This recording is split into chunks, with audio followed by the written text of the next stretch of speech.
kuna kupanda tena kushuka. Ni Mungu tu anapanga maisha, kuna kupata tena kukosa.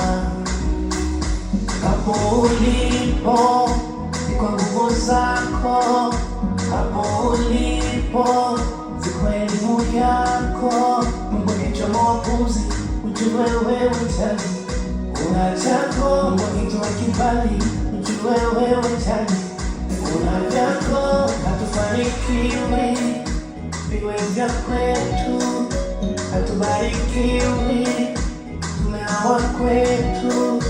Hatufanikiwi viwe vya kwetu.